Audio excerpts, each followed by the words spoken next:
Hey everyone, it's Nico, and in this video we're going to be taking a look at Miraculous Paris Under Siege from publisher GameMill Entertainment. Now this is going to be the Nintendo Switch version that I'm showing gameplay from, and although the performance is really bad, that's not the only reason why I strongly dislike this game. So I'm going to cover all of the things that I didn't like about it.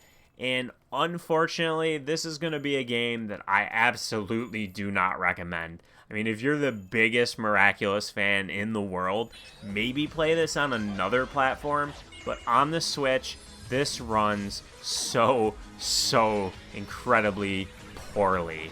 And not just that, there's also so many graphical glitches and oddities that I noticed while I was playing through this. It's just an ugly looking game on Switch. So you're going to notice this in the gameplay, but a few things I do want to point out is that at times there's floating objects in the world. Yeah, floating objects. Also, the effects of like the smoke look terrible. Like it's so distracting. Like how did this get a pass? If you can't get your game to run well on Switch at this point, which it is very old hardware and we are very much in need of the next Nintendo console, it's real simple. Just don't release it on Switch.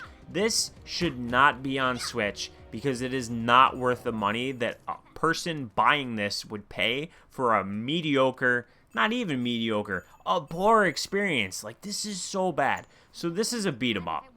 Okay? This is a beat 'em up. And we've been spoiled lately with some really great beat 'em ups. There's the Ninja Turtle ones and Streets of Rage 4 and games like that. And although this is kind of like a hybrid between 2D and 3D elements, it's mostly in 3D.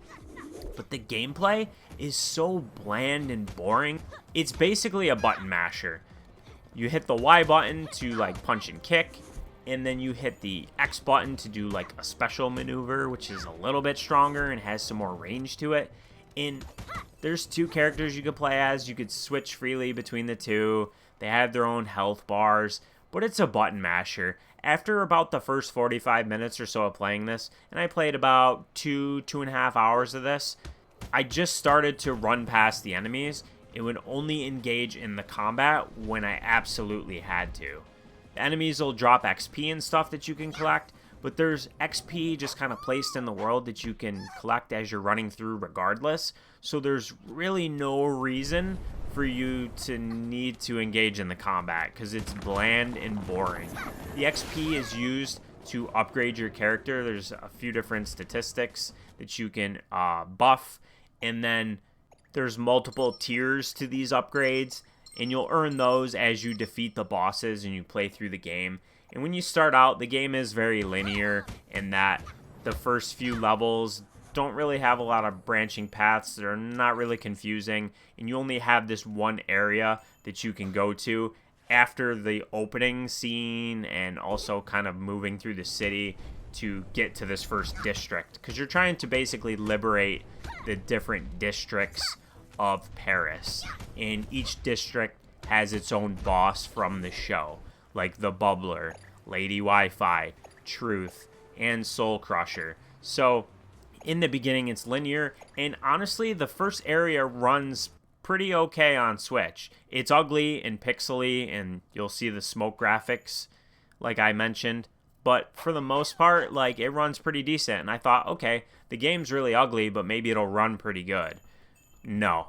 I picked the cemetery for my second area, and this part of the game was like pretty much unplayable. Like, it was so choppy and stuttery.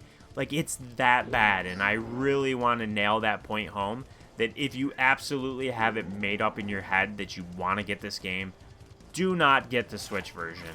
Do not. It runs that bad. But even beyond that, like the gameplay, I found it to be so bland.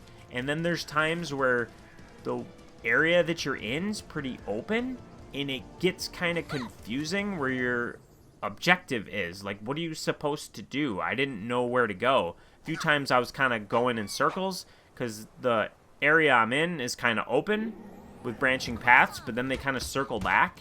so then I lose track of where I'm actually supposed to go. And if this is intended for kids, they're gonna get confused and frustrated pretty quickly. It does have couch co-op, which is drop in, drop out, so you can play this 2 players.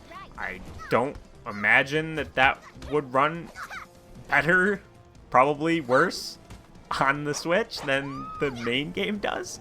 But this is just so my mind's blown on how bad this is. Like, this is probably the worst game I've played on Switch so far. It is definitely the worst performing game that I've covered on my channel, and this might just be worse than Cobra Kai 2 Dojo's Rising, which I played prior to starting my YouTube channel, which unfortunately was also published by GameMill. That, up to this point, I think was my least favorite Switch game that I had ever played, and that was also a 3D beat 'em up. But I think this one trumps it, because genuinely, I didn't even finish this. I played through the first few areas. You're seeing gameplay from the time that I did play, and I just threw in the towel. Like, I had no desire to play more of this. It felt like torture. It's genuinely that bad. It has no redeeming qualities. Like, I tried to think of something that I could praise the game for, but it's non-existent. I guess the voice acting is pretty good, but since I'm not a huge, like, Miraculous fan, I don't really know how that compares to the show, or if it's all the same actors from the show. I guess the quality of it is pretty good. So for somebody that's not familiar with the source material, I'll say the voice acting is probably the strongest part of the whole game. Sweetheart, are you still here? Weren't you supposed to deliver the macarons to the exhibition? Yes, I know. I was going through my photos and stumbled upon pictures of Adrian. But the graphics are bland, ugly, and bad on Switch. Frame rate's terrible. The control scheme is okay. It works. I guess at least it's playable in that regard. The controls don't feel sluggish or clunky. There's not a lot of incentive to even fight the enemies. There's no, like, optional collectibles or anything other than the XP. When you beat a level, you do get a star rating. I don't really know how that plays into the Switch version. It might have achievements tied to it for PlayStation, Xbox, and Steam. There's really not much going on here. It's very bland and below mediocre, and I don't recommend it, unfortunately. A lot of the time on my channel, I enjoy covering games that I enjoy, and this one looked good from the trailer. They made it look really good and made it sound really interesting with the way you can customize your playstyle and upgrade your life, speed, damage, assist, energy. They really kind of focused on how you could customize your playstyle, but truth be told, it's just a button masher. Like, yeah, you can improve your stats with the XP, but there's not much beyond that. It's not like you have a skill tree where you can learn new maneuvers, like punches and kicks and special abilities and things like that. It's just really bland, you guys. Like, I'm sorry. I know this was a really downer review for a game, and I don't do these often, but, you know, every now and again, I want to get my hands on a game, and it just doesn't turn out to be something enjoyable. This was one of those cases. So, if you have any questions, let me know down in the comments. I think the gameplay and what I set up to this point speaks for itself. So I hope you enjoyed this. Like, comment, subscribe, and I'll see you on the next one. Outrun lightning? I don't think you can.